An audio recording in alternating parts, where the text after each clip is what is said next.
Hello guys, welcome to another video. Today we are going to be discussing everything about stoichiometry, moles, and I found this concept to be very confusing amongst a lot of my peers and a lot of my juniors as well. So I hope to clear this confusion. So first let's take a look at relative atomic mass. So this relative atomic mass is denoted by the symbol AR. It is found on the periodic table along with the element and its proton number or the atomic number. This mass is called relative because the actual mass is extremely low to be measured, because this mass that we see, it is we say that it is the addition of protons and neutrons of that element, and that is also true. But what happens is that this mass is way too small to be measured. So what you do is, it's much more easier to compare it in relation to C12 isotope or carbon 12 isotope, because carbon 12 has a mass of exactly 12 units. So you have 12 hydrogen atoms that can be compared as the same mass as one carbon 12 atoms. That means that uh, hydrogen has a mass of 1/12 of carbon 12, because this is the most stable, and we use that as a benchmark. We use that to compare other elements to it. So magnesium, if you look at it, magnesium has the atomic mass of 24. That means it is double the mass of carbon 12, or this carbon 12 isotope. So you use carbon 12 as a comparison. So this mass that you get, the relative atomic mass, it is an average of all the isotopes of that element. So if you get an average of all the isotopes that are present, you are bound to get this mass. So there's one special compound, like the one that you will use, this chlorine. Here there's some kind of mistake in this image, but chlorine, if I'm not mistaken, has the mass number of 35.5. This is because when you add up the isotopes together, you get and you divide that by the number of isotopes, as you do in averages and means, you get the mass number as 35.5, and you don't round that off. This is the only one that where you need to use the actual decimal, and that's an important part that you don't want to forget. You'll get these masses on the back of your exam on the periodic table. So relative molecular mass, this is the entire mass of the compound, and it is referred to as Mr. The mass is calculated using the relative atomic mass of all the atoms in the molecule or the compound. So a molecule of water, or H2O, will have the molecular mass of 2 times 1 plus 16, which is 18 grams. Why I say that is because hydrogen has the relative atomic mass of 1, but there's two molecules of hydrogen. We see H2. So you multiply this by 2. So you get 2 plus 16, which is the relative atomic mass of oxygen. So you get 2 plus 16 is equal to 18 grams, which is the molecular mass or the molar mass of water. Okay. To calculate percentage mass. So the mass of a compound can be found easily, but to ensure the correct amount of proportions and scaling, it requires a percentage mass. So for example, in a question you are asked to calculate the percentage of iron in iron 3 oxide. So Fe2O3 has a molar mass of 160. Okay, 160 grams. But the relative atomic mass of iron which is present in the compound is 2 multiplied by 56 grams. So 112 divided by 160 multiplied by 100% cancels out the units, gives us the percentage as 70% iron in the compound iron 3 oxide. This is the compound called iron 3 oxide. Look here, you can see that its purity is 99.5. Whenever you're looking at any compound, its purity is never 100%. It is always some kind of part is missing in it. So we have moles and molar mass. A mole is the unit in which a chemical is measured.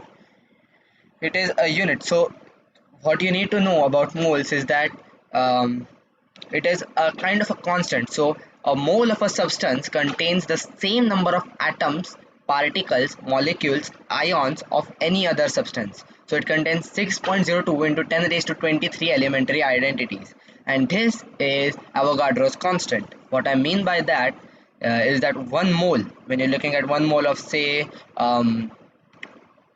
let's see, if you are looking at 1 mole of iron, you see that it has the molar mass of 56, okay, 56 grams.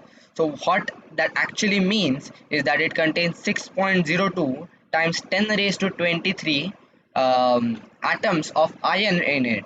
1 mole of iron contains 6.02 times 10 raised to 23 atoms of iron, and this is the Avogadro's constant. 1 mole is equal to 6.02 times 10 raised to 23.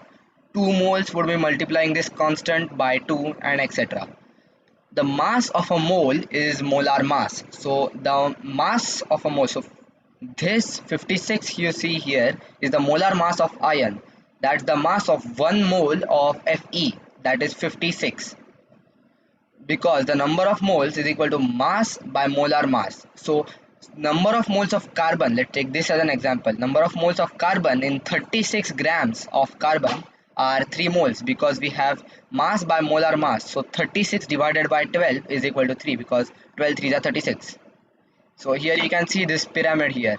We see moles, number of moles is equal to mass upon molar mass. The molar mass is mass upon moles, and the mass you have is moles times molar mass.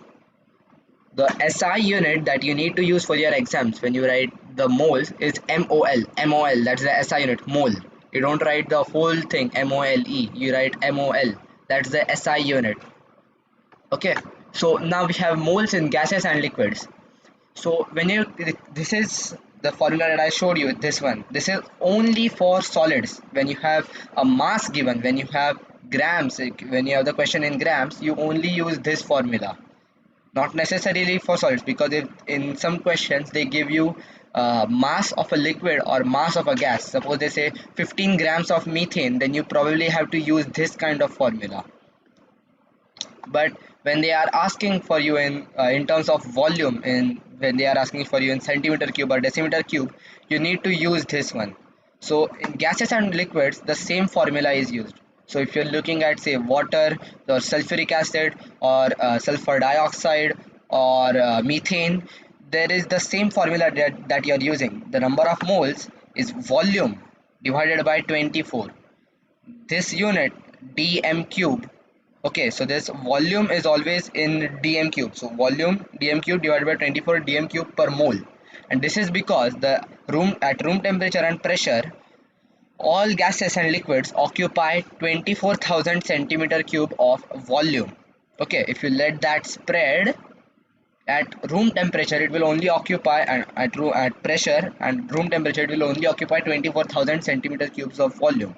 So to calculate the number of moles of sulfur dioxide of volume 12 dm cube, so we have been asked the question 12 dm cube of sulfur dioxide. You don't need to convert the units in this case, but suppose they say 120 centimeter cube, then you need to divide that by 1000, because the units are not the same. You need to convert either of these units to the same unit. So if you have, if they are asking for 120 centimeter cube, you need either convert 24 dm cube to, say, 24,000 centimeter cube, or you convert 120 centimeter cube into the dm cube variation of it. So you divide this volume of 12 dm cube by 24 dm cube, so there's no need to change units. So you get 0.5 moles of SO2. So 12 dm cube by 24 dm cube per mole, you get 0.5 moles of sulfur dioxide. Here you can see this is another pyramid. You read it the same way as I showed you in this pyramid. So amount of gas, or the number of moles, is volume upon 24 dm per mole. The 24 dm per mole is volume into amount of, like, number of moles, and the volume is number of moles times 24 dm cube per mole. So reacting masses, this is another concept that you need to know for your IGCSEs. Chemical equations can be used to find the moles or masses of a substance. For example, let's take this question. The mass of NaCl formed when 10 grams of NaOH reacts with 10 grams of HCl. We write this equation down. NaOH plus HCl gives us NaCl plus H2O. We figure out the number of moles of NaOH and use that as a ratio to calculate the number of moles of NaCl, and then we rearrange this equation to get the mass. So I'll solve it right now for you. Let me break it down. The number of moles of NaOH we have here is 23 plus 16 plus 1. The atomic mass of sodium is 23, atomic mass of oxygen is 16, and atomic mass of hydrogen is 1. So you add them up all together, the answer you get is 40 grams. Okay, so 40 gram per mole. Now you divide this mass upon molar mass is number of moles. So 10 divided by 40 is equal to 0.25 moles. Okay, so here you can see that they have the same ratio, 1:1:1:1. There is no change in the ratio. So to figure out the mass of NaCl, you use this ratio, 1:1. So there's going to be 0.25 moles of NaCl as well. So you multiply 0.25 by the molar mass of NaCl, which is 35.5 plus 23. So the answer you get is 58.5 times 58.5 times 0.25. So 58.5 times 0.25. The answer you get is 14.63 or 14.6 grams, and that is the mass of NaCl which is formed. Next up we have limiting reagents. I think there is some kind of mistake in this slide, so I'll try to solve it right now. Okay, so a chemical reaction stops when either of these reactants finish up. So there's a substance always in excess. For example, if you are asked which is the limiting reactant when Na2O forms with 8 grams of sodium and 9.5 grams of oxygen. So here we have 4Na plus O2, it gives us 2Na2O. So here the ratio is 4:1 between sodium and oxygen.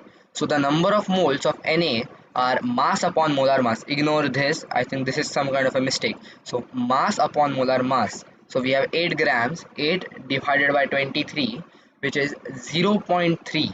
Okay, so the number of moles of Na are 0.35. But oxygen is in ratio of 4:1. So what you need to do is number of moles of oxygen, like theoretical number of moles of oxygen are 9.5 divided by 16, which is 0.59 or 0.6. But according to the ratio that we got as 4:1, we get 0.35. So we divide that by 4. So 0.0875 or 0.09 moles of oxygen are actually present, but what we get here are 0.6 moles. So there is a difference, a huge difference between them. That means that oxygen is not in excess, and there is you need to use more, you need to use a larger mass of oxygen to completely use up sodium. So that means this oxygen is not in excess, and oxygen is the limiting reactant in this case.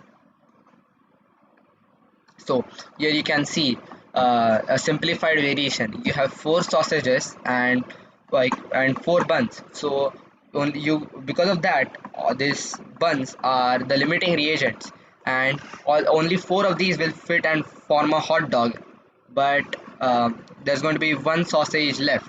That means that the buns are limiting reactants and this sausage is left in excess, and that's the logic you need to use. It's a very simplified variation, and I don't think this will be confusing. So when it comes to gases and liquids, especially when it comes to titration type questions, you need to calculate the concentration of a solution or concentration of a gas. The first, there's 2 types of concentration questions that might come to you. First, when they ask you to find the amount of solute being dissolved in a solvent, so where that's when you use the concentration is equal to mass upon volume. The units for that would be gram per dm cube. Again, there's a dm cube, so if you get a volume in centimeter cube, you need to convert that into dm cube, and to convert centimeter cube to dm cube, you divide the volume of centimeter cube by 1000 to get your answer in dm cube. Next, in terms of moles, so concentration upon 1000 times volume in centimeter cube. So number of moles is equal to concentration upon 1000 multiplied by volume. Remember to always convert the units from centimeter cube to dm cube, because otherwise your answer can go horribly wrong and you might lose like a huge portion of the marks because your answer is wrong, and therefore your working might be wrong too. So let's try and solve this question. 25 centimeter cubes of 0.05 moles of sodium carbonate was completely neutralized by 20 centimeter cube of dilute HCl. Calculate the concentration in moles per dm cube of hydrochloric acid. Here we have 0.05 times 25.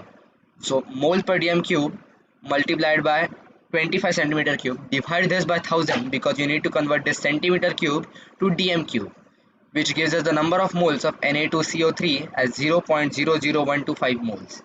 This, however small this may look, but this is as important because the answer you might get in your final exams can be somewhat similar like this. So don't be confused. This is a very normal answer. So complete neutralization reactions indicates no excess reagent is left. They say that carbonate completely neutralized, so there is no excess reagent left. So what you only need to do is use this ratio. So we have 0.00125 moles of Na2CO3, but here we have 2 HCl, so the ratio is 2 as to 1 or 1 as to 2, where you have 1 like 0.0125 moles of Na2CO3 but twice that of HCl. So you multiply this number of moles by 2 by this coefficient. So the moles of HCl are 0.0025. Okay, 0.0025 moles of HCl of volume 20 centimeter cube. So now you need to figure out the concentration. We are at the final part. Calculate the concentration in moles per dm cube of HCl. So we have 0.00 moles. So you use this equation here. Concentration upon 1000 times volume. So we rearrange that equation, we get number of moles. Okay, number of moles is equal to concentration upon 1000 into volume. So you multiply this by 1000. Okay, you multiply this by 1000 and then you divide that by 20. The answer you get is 0.125 moles per dm cube, which is the concentration of HCl. So that's how you solve a question like this. Now, empirical and molecular formula. So empirical formula, it is just the ratio formula. It is not the actual formula. So if a question asks you to find the empirical formula, just calculate the moles, okay, and then use this molar ratio for each atom in the compound. You use this empirical formula to, suppose if you want to scale up or scale down ingredients, like take an example of a recipe. If you're making some kind of a cake, you need to use these ingredients, and you need to use that for the number of people that you're using. If there's only 2 or 3 people eating, you might need a smaller number of ingredients. If there's like 10 or 15 or like a huge party, you need to scale it up. So you use this ratio formula or empirical formula of these compounds, and then you can mix them all up together. So to find the ratio formula, suppose if you have been asked that what is the empirical formula of water, okay, so just calculate the moles of it. So they will generally give you the masses. So just figure out the number of moles. So suppose if you have like suppose they say 10 grams of hydrogen and 80 grams of oxygen, and they are asking you to figure out what is the empirical formula of this. So you do 10 by 1 because 1 is the molar mass. So you get 10 as the number of moles of hydrogen, and we have 80 by 16, which is 5 moles of oxygen. So here you can clearly see a ratio of 2 as to 1. That means the hydrogen is twice the oxygen. So we have H2O, and that is the empirical formula of water. So that's the type of logic you need to use. A molecular formula is the actual formula of the compound. So the empirical formula of say benzene would be C and H only, but its actual formula is C6H6. So this molecular formula can be drastically different from the empirical formula. So in the question, when you have to calculate a molecular formula, they will generally give you this empirical formula. So the empirical formula of compound X is C4H10S. The relative formula mass of X, this compound, is 180. Then what is the molecular formula of this compound? And then we have the relative atomic mass of all these compounds given. So we have 12 times 4. Okay, so we have 48 grams of carbon. 1 times 10, so 10 grams of hydrogen, and 32 times 1, so we have 32 grams of sulfur. Add them all up, you get 48 plus 32 plus 10, that is 90 grams of, so that is 90 grams of compound, like 90 grams of, for the X of C4H10S. But here you see that the relative formula or the molecular mass or the molecular formula, the molecular formula of X gives this relative formula mass of 180 grams, but according to this you're only getting 90 grams, so you need to double that ratio. So the molecular formula of X would be C8H20S2. So that is going to be the molecular formula of X. Now this is the final part. A percentage yield is never 100% in practice, and this is due to a variety of reasons, because the liquid or a gas that you're getting could be changing into some kind of other compound, or it is left over in your equipment, or it is evaporating, or it is left over in your glassware. So the percentage yield is never 100%. So what you need to do is you use the equation of actual yield that you are getting in grams, actual yield in grams divided by the theoretical yield that you would get by calculating the number of moles and the molar mass. You multiply that by 100%, that way you get the percentage yield of that substance. And to calculate percentage purity, this is also important, which is used in ores and geophysics. For that you need to use the mass of pure divided by mass of impure. So if you have some kind of an ore, suppose say um, copper pyrite or copper oxide, you have this compound and you need to calculate the mass of pure copper in it. So you calculate the percentage of pure copper in it, so you calculate the mass of pure copper divided by the total ore or the total compound or the total um, impure substance that you've been given. So you do mass of pure substance by impure substance and you multiply that by 100%, and that's how you get the percentage purity of a substance. And this percentage purity can be like 99.99999%, but it is generally never 100%. Similarly to the percentage yield. So that's it for this video. Don't forget to like, comment, share and subscribe. You can comment what video you want me to make next, so that will give me some idea of what problems you guys have in chemistry, physics, biology or maths, and I'll be happy to oblige you. Thank you for watching this video, and I'll see you guys later.